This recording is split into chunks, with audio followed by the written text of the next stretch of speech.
Hello and welcome to the 8th video that I'll be posting in my Unity Platformer series. And in today's video, we will be discussing more about the player movement. We're going to finish everything and polish all the code.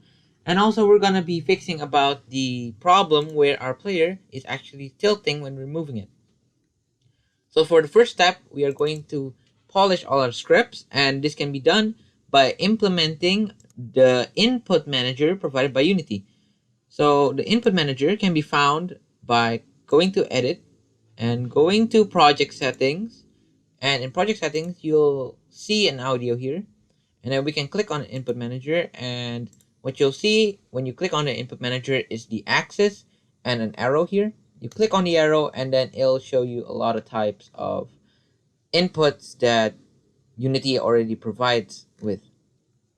So since Unity is already a big game engine, they already know what people usually do for their key buttons and key layouts, and what they give you for the game developer is the code or the preset already made by Unity. And this is really helpful because you don't need to code if you want for double controls. Instead of giving a left and right code and A and D code, we can directly use this code from input manager and directly be able to do both at the same time with one single code. And the way we can do that is by going to our script.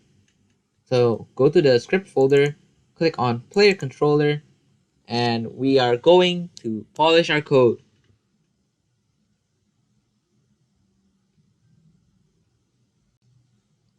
So in our player movement, we are going to make a new variable, and this type of variable is a float variable, and the name will be horizontal direction, and we will equal this to our input. We will get the axis, and we will get the horizontal axis. String axis name. And as you know, string, like I said before, is any text with quotation marks. So we can just type in horizontal, and there you have it. So you might be wondering, what is float? Well, float is a type of integer, but instead of integers, which are whole numbers, float can store out numbers with decimal places.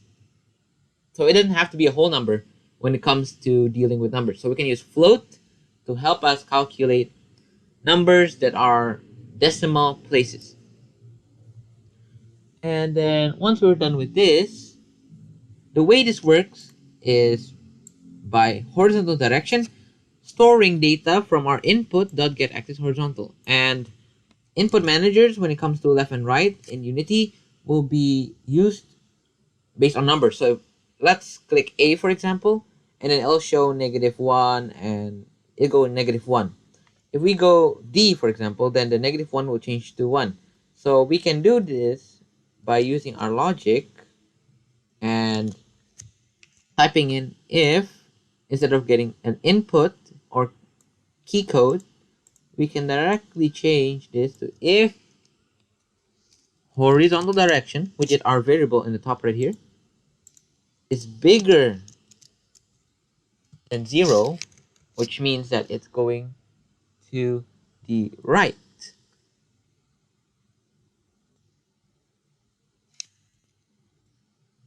Which means it goes to the right. Meanwhile, if it is less than 0, which is negative, it goes to the left, because input.getAxis or input manager in Unity uses numbers to identify left or right, and just like controller or you making a variable for moving left and right. So what they do in Unity is they make sure that left will be -1 and right will be 1. So that's why we use less than 0 for left and more than 0 for right. And this should do the trick now. So if you go back to your game, click on play, everything should work. If you go to A and D, now you can move left and right. And you can also use arrow keys now, left and right. This is the benefit of using Unity's device or input manager, because it can help make controlling much easier, and it doesn't need you to write or type in the key code. Or of course you can also use that code, but then this code is much more efficient and it can already save you a lot of time. Okay? And the next problem that I'd like to solve is the player being able to shift or continuously rotate. So when it goes to the transform here and you try to move this X, it goes left and right. Move this Y, it goes up and down, right? And Z here doesn't move anything when it comes to the position, and Z is just the depth. And X here, when we rotate, it does nothing here. And Y, when we rotate, does nothing here, except the Z. When we rotate here, we can see that the Z is slowly rotating the player. So if we actually pay close attention to our transform here, and let's just say we're gonna play with this character. Let's say we're gonna play with this character and focus on the rotation here. You can see that the rotation is actually being affected. The rotation for Z, and if we just try to, as you can see, the Z is 90 degrees and the player is down on the ground. And let's just change it to 0. Oh, it changes position, and as you can see, the Z actually affects why this player is rotating. And we can do this to a rigid body and make sure that we don't want this to happen.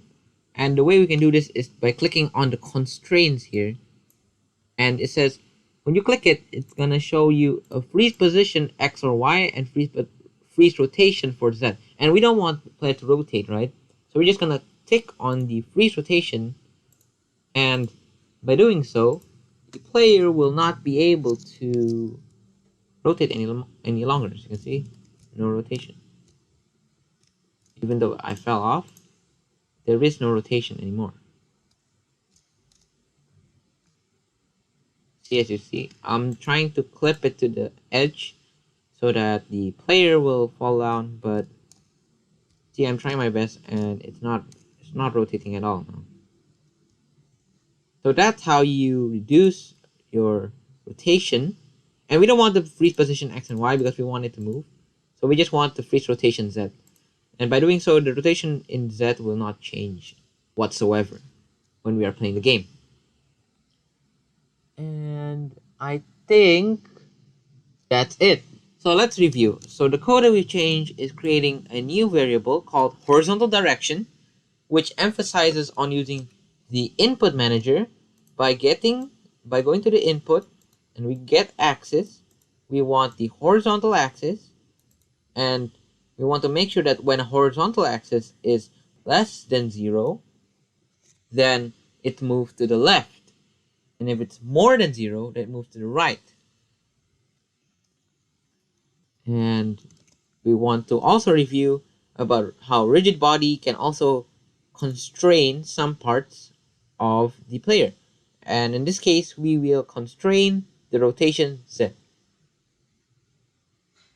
So I think that's it for me today. I hope you guys enjoyed this video. And in tomorrow's video, I'll be discussing more about jumping, which is a feature we will need to implement to our characters so they can jump through the cliffs that we've created. And of course, every platformer game will have the ability to jump. So we will add that jump ability tomorrow in the next video. And that's it for me today. I hope you guys enjoyed this video, and I'll see you in the next video.